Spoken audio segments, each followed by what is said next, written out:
ও পুরস্কৃত হতে পারে সেটা তোমাদের ধারণা। আজকের পর থেকে হয়তো আমি আর এই কলেজে আসার সুযোগটাই পাবো না, কিন্তু আমি অফিসিয়ালি সব জানিয়ে দিয়েছি। কি জানিয়েছো তুমি? যা সত্যি। শোনো, তুমি মিথ্যে কথা বলছো। You are deliberately lying. না, আমি মিথ্যে কথা বলছি না, আমি সত্যি কথা বলছি। আর মিথ্যে যদি কিছু আমি বলে থাকি সেটা আমি আগে বলেছি, আর তোমাদের বাঁচানোর জন্যই বলেছি। কিন্তু তোমাদের বাঁচাতে গিয়ে আমি আর একজন লোককে তো মেরে ফেলতে পারি না। আর আজকে যদি ওই ভদ্রলোক সুইসাইড করে, আর আমার থেকে বড় তার দুটো মেয়ে আছে, আমি তাদের জায়গায় নিজেকে বসিয়ে দেখলাম। আজ আমার বাবার সম্পর্কে যদি কেউ এরকম কথা বলতো, আমি কি করতাম বলো? অন্তরা, তুমি বুঝতে পারবে না, তুমি ভাবতে পারবে না একদিন আমাদের ফ্যামিলির ওপর দিয়ে, আমাদের ওপর দিয়ে কি ঝড়টা গেছে, তুমি জাস্ট ভাবতে পারবে না। দেখো অন্তরা, প্রত্যেকের বাবাই তো তার কাছে আইডল হয়, আমাদের বাপিও কিন্তু আমাদের কাছে আইডল। এর আগে না কোনোদিন এরকম কোনো ঘটনা শুনিনি জানো আমাদের বাপির সম্পর্কে। হ্যাঁ ঠিক আছে, ঠিক আছে, তুমি যেটা বলছো সেটা হয়তো হতেও পারে, আমাদের বাপিও হয়তো ভুল করেছে, কিন্তু অন্তরা তুমি যদি না যেতে তাহলে তো বাপি ভুলটা করতো না। শুধু তাই না, বিশ্বাস করো আমার মাথায় এইসব কোনো বুদ্ধি আসেইনি। আমি শুধু ফ্রি শিপটার জন্য দৌড়াদৌড়ি করছিলাম। গরিব ঘরের মেয়ে তো, ফ্রি শিপটা যদি পাই খুব সুবিধা হবে। তখন এই মোহর বসুই আমাকে বলেছে, তুমি যদি এইভাবে না বলতে তাহলে আমি কিছুতেই স্যারের চেম্বারে যেতাম না, অন্য কোনোভাবে চেষ্টা করতাম। আমি যে কেন তোমার কথায় আসতে গেলাম কি জানি। তুমি বলেছো ঠিক, কিন্তু দোষটা তো আমার, তাই না?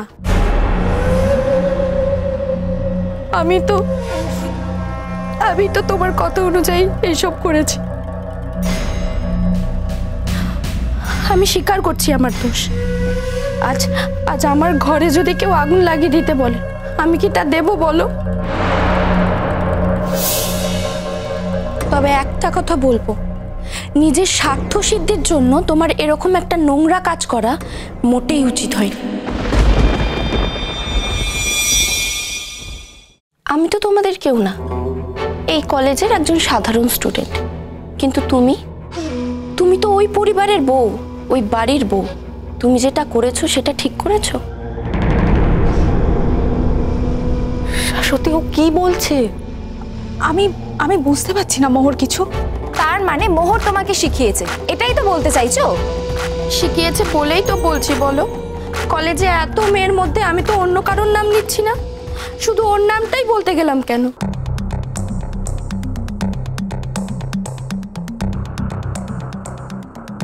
আর ওদেরই শুনেছি কি সব পারিবারিক সমস্যা আছে, আমি এসব জানতামও না। পরে যখন মেলালাম তখন দেখি ওই ভদ্রলোকের ক্ষতি করার জন্য এভাবে ডেসপারেট হয়ে আমাকে প্ল্যান করেছিল। আমি ভুল করেছি সেটা 100 ভাগ সত্যি, কিন্তু তুমি ভুল করেছো সেটা 200 ভাগ সত্যি।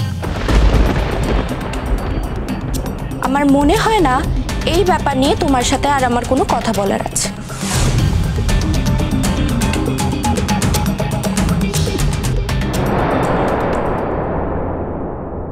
সত্যের না সব সময় জয় হয়, বুঝেছো Mohar Basu? So you just wait and watch.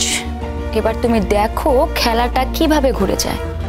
আমাদের দাদা ভাইয়ের কাছে খুব ভালো সাজা, তাই না? তুমি এতদিন যার কাছে ভালো সেজেছিলে না মোহর বসু, এবার দেখো সে কতটা খারাপ হতে পারে। তুমি আমাদের বাড়ির সম্মান নিয়ে টানাটানি করেছো না? আজকে এই মেয়েটা যদি সত্যি কথা না বলতো তাহলে তো আমরা কেউ জানতেই পারতাম না, দাদা ভাইও জানতে পারতো না। দাদা ভাই তোমার মাথায় তুলে নাচতো, তাই না? ঠিক আছে, এইবার দেখো যেই দাদা ভাই তোমার মাথায় তুলে নাচতো সেই দাদা ভাই তোমার পায়ে ছুঁড়ে ফেলে দিতে কতটা সময় লাগে। চল দিয়া।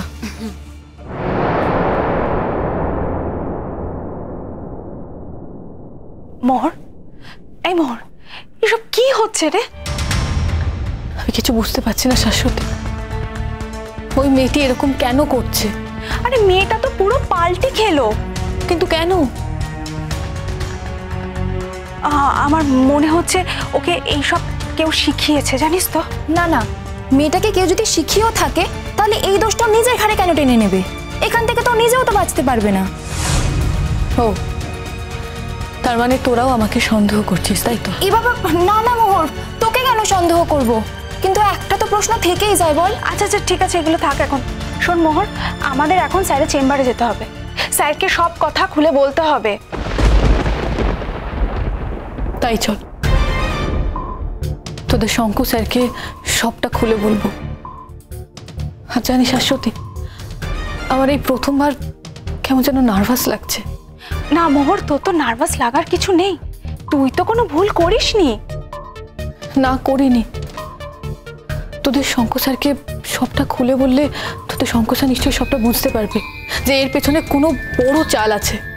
সেই জন্যই মোহর, সেই জন্যই আমি বলছি শঙ্কু স্যারকে সবকিছু জানানো দরকার। চল মোহর, চল।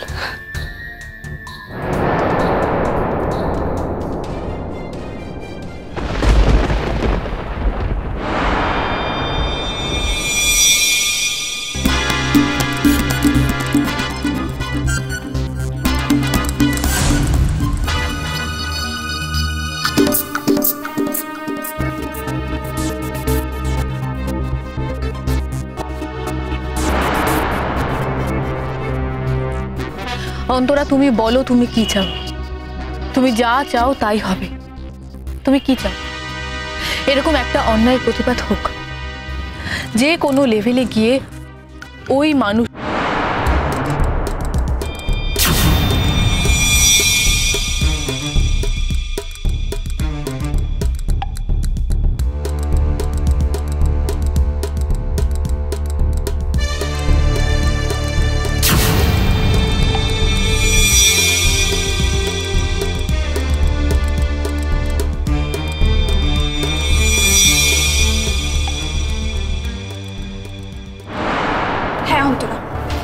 তুমি এখন ভেতরে যাও। তবে একটা কথা মনে রেখো, তুমি কিছুতেই ভয় পাবে না। উনি তো একজন ডিরেক্টর, বলো আমি অন্য নামে মিথ্যে কথা বললে আমি কি এই কলেজে টিকতে পারবো? যে কোনো লেভেলে গিয়ে তুমি যদি ওনার ক্যারিয়ারটা শেষ করে দাও, কি বুঝতে পেরেছো? ইউনিভার্সিটির জন্য আমাদের যে রিক্রুটমেন্ট করতে হবে সেটা সংখ্যায় কত দাঁড়াচ্ছে? আমরা এখনো যতখানি লিস্ট করেছি তাতে আমাদের 50 হেডস মতো রিকোয়ারমেন্ট আছে, তাই তো? হ্যাঁ স্যার, আপাতত 50 হেডসের মতো লাগছে। পরে হয়তো আরও কিছু রিক্রুটমেন্টের প্রয়োজন হতে পারে। কিন্তু আমরা কোন কোন হেডে কতজনকে রিকোয়ারমেন্ট দিয়েছি সেটা তো আমাদের কাছে পরিষ্কার হয়ে যাওয়া উচিত, তাই না? হ্যাঁ স্যার, আমি ওয়ার্কআউট করেছি। অ্যাকাউন্টসে মোটামুটি আমরা 8 জনের মতো রাখছি আর কি। 8 জন? কিন্তু বাবা, এই 8 জনকে এই মুহূর্তে অ্যাকাউন্ট ডিপার্টমেন্টে কি দরকার আছে? অ্যাকাউন্টস ডিপার্টমেন্টে যা রিক্রুটমেন্ট আছে সেটাই থাক শঙ্খ, তার কারণ ওখানে কাটছাট করে খুব একটা লাভ হবে না, একটা ইম্পর্টেন্ট ডিপার্টমেন্ট তো। বাকি 42 জনকে কোথায় কিভাবে প্লেসড হয়েছে সেটা একটু আমাকে বলুন তো। আমি একটু আসতে পারি? এখন এখানে বোর্ড অফ ডিরেক্টরসদের মিটিং চলছে, তোমার কি খুব প্রয়োজন? আমি জানি এখানে খুব ইম্পর্টেন্ট মিটিং চলছে, বাইরে ডিএনডিও লেখা আছে। আসলে আমি একটা জরুরি ইস্যু নিয়ে এসেছি। কি হয়েছে চেষ্টা? আমি জেঠুমনি আসলে একটু আলাদাভাবে কথাটা বলতে চাই।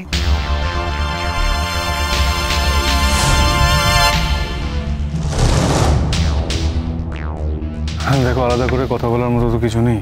যা করেছে সেটা তুমি বলতে চাও।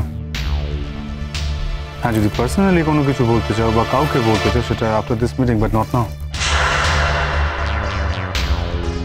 না, আমার পার্সোনাল কাউকে কিছু বলার নেই এখানে শঙ্খ। যদি তোমরা সবাই আমাকে পারমিশন দাও তাহলেই আমি কথাটা বলতে পারি। তুমি যখন ঢুকেই পড়েছো, আবার বসেও পড়েছো, তখন কথাটা তো বলতে এসছো, তো সবার সামনে বলে ফেলো। কাউকে আলাদা করে ডেকে নিয়ে গিয়ে পার্সোনাল কথা বলার জায়গা তো এটা নয়। আর তুমি তো বলছো এটা পার্সোনাল কথা নয়, তাহলে সবার সামনে বলতে তোমার অসুবিধাটা কি? সবার সামনে বলে ফেলো।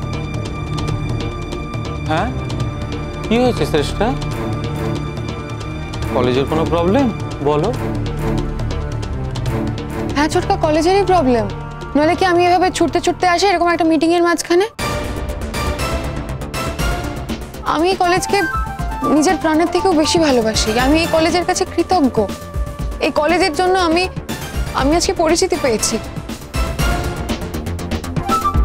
তাই এই কলেজ যদি কোনোভাবে এফেক্টেড হয় না, আমার ভীষণ খারাপ লাগে, ভীষণ খারাপ লাগে।